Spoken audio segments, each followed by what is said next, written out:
La primavera bussa alle porte, entra dalle finestre, si infila sotto le gonne delle donne.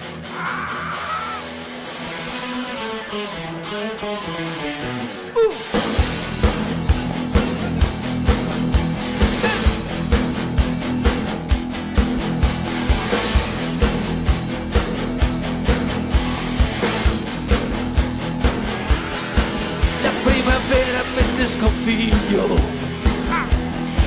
ieri ho sgonzato mio figlio, è stato uno sbaglio, credevo fosse un coniglio. Cosa? Cosa?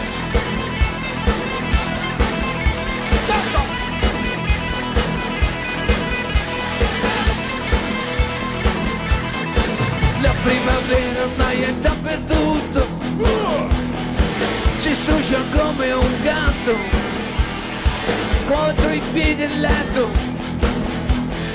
Sono esercitato tutto.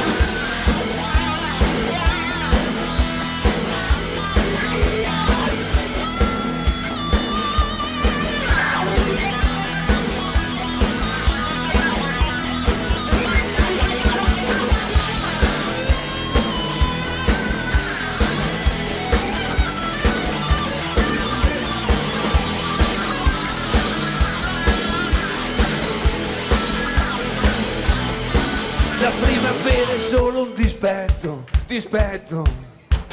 un richiamo del sesso,